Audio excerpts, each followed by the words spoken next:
Well, hello everyone. I'm Bill Johnson, I'm Eddie Pasmiño.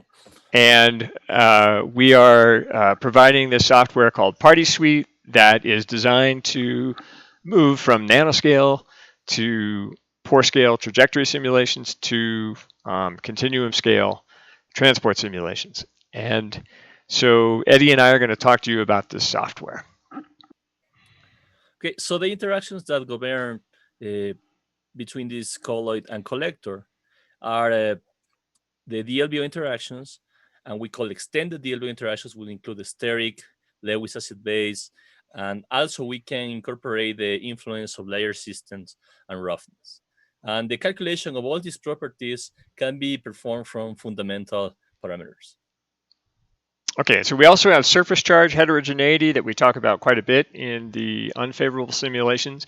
And with respect to roughness, roughness decreases the interactions between the surfaces because of the reduced radius of curvature, but it cannot, in fact, because it reduces both repulsive and attractive interactions, it cannot flip repulsive interactions to attractive. It just reduces them all.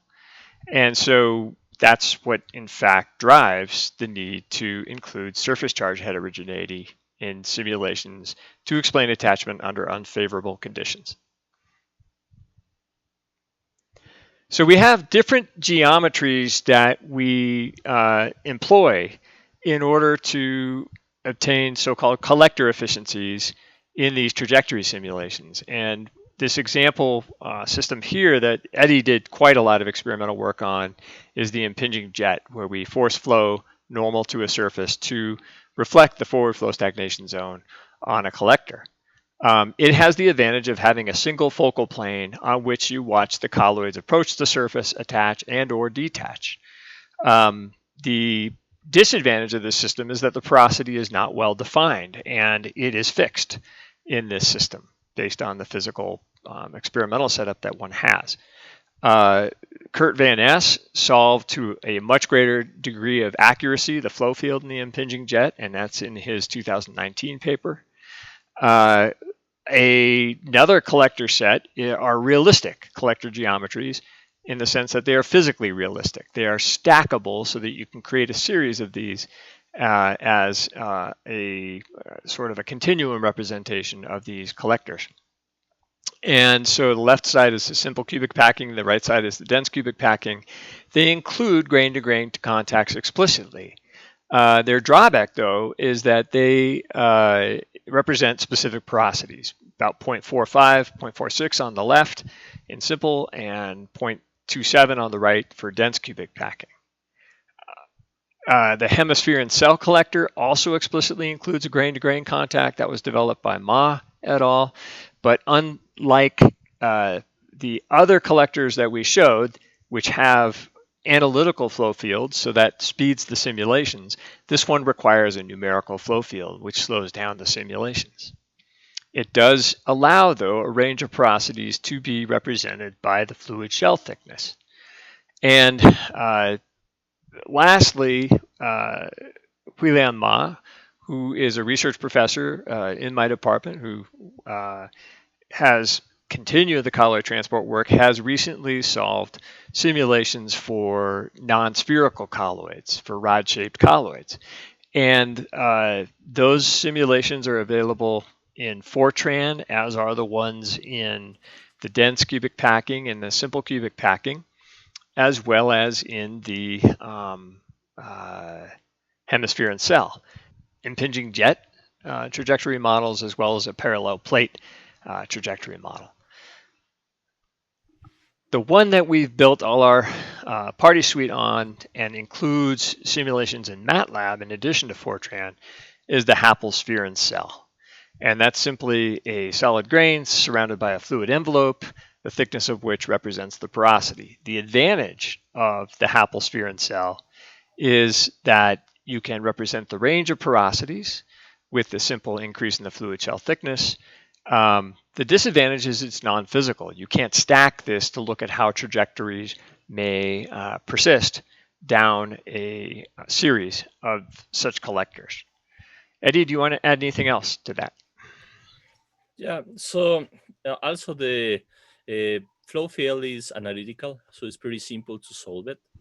And the real importance of the Hubble is colloid filtration theory was pretty much developed for this geometry, and also the initial scaling of how you uh, extrapolate the information for a Hubble sphere single unit cell geometry to a column scale, and that's what we can see right there. Yeah, so what's happening is that in each collector passed, there is 1 minus eta cells that pass through. And that means that at the end of a series of collectors, the relative concentration, that coming out relative to that going in, is 1 minus eta to the power of the number of collectors. And if one takes the natural log of that and sets that equal to the simplified advection dispersion equation, assuming that dispersion has run its course and steady state conditions are achieved, one has a relationship then between the attachment rate coefficient and eta. And that's basically the simple upscaling that occurs in classic colloid filtration theory from the pore scale trajectory simulations with eta, and then the continuum scale rate constants with kf. Okay, so Eddie, you want to say a few words about what happens under unfavorable conditions without heterogeneity? Yeah. So what we can see here is a result of simulation of individual colloids, a population of colloids in the Hubble sphere.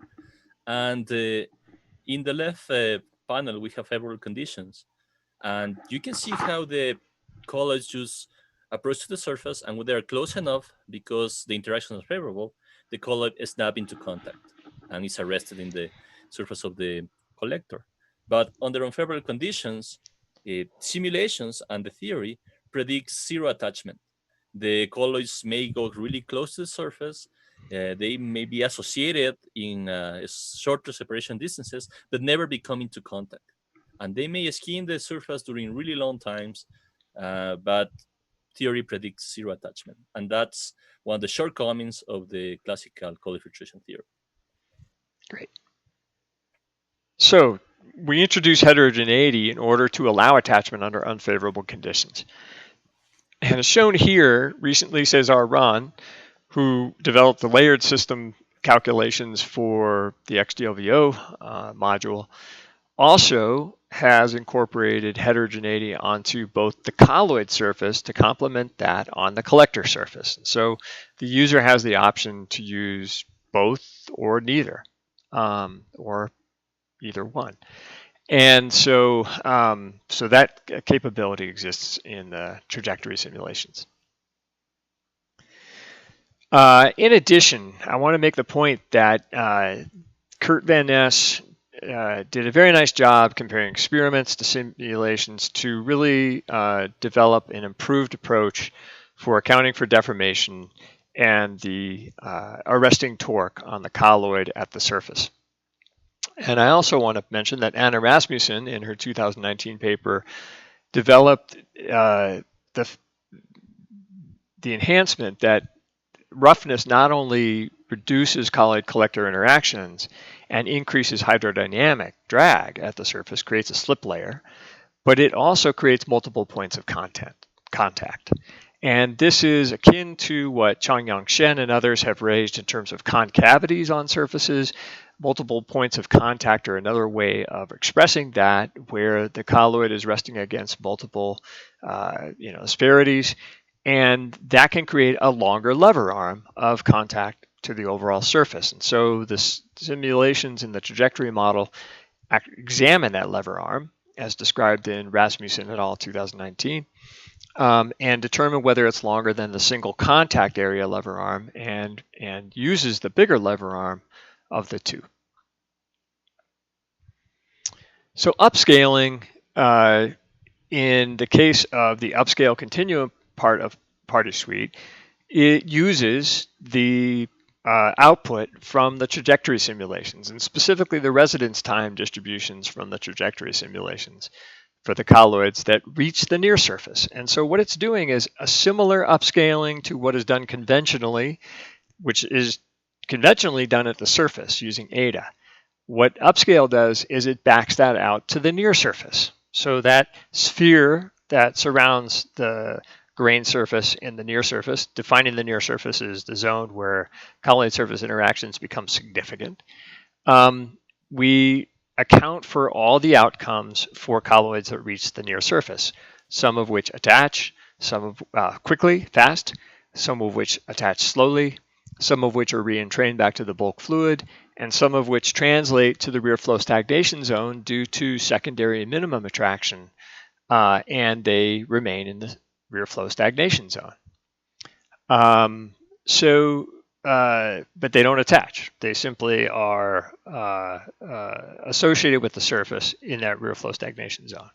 And so the expressions shown below are rate coefficients that come from upscaling at that near surface boundary through these near surface efficiencies as described in Johnson et al. 2018 and 2020, both in ES and T. Eddie, you want to talk about the correlation equations? Yes. So the correlation equations that we include in the software are oriented for favorable conditions. These correlation equations are extracted for a bunch of data from different authors, and the main representative ones are shown here in this plot. When you are plotting eta, which is the single collector efficiency, versus other parameters. Correlation equations are heuristic equations that come from trajectory simulations. So all of these authors did perform trajectory simulations in either a Haplsphere cell or in the case of Long and Hilpert in randomly packed porous media, so larger. But because numerical simulation, it takes a while to set up, it's not accessible to everybody, they exported those results as heuristics. So the correlation equations are not empirical. They are heuristic descriptions of numerical mechanistic simulations. And so the way that this is set up on MATLAB is that people can vary the parameters quite easily that go into those heuristics to look at trends. So here you can see eta shows a minimum around 1 to 2 micron colloid size range. Okay, so we've got a large number of publications that underlie this, but the most recent ones are listed here. And as always, we encourage you to contact us with any questions that you may have. Thank you, everybody.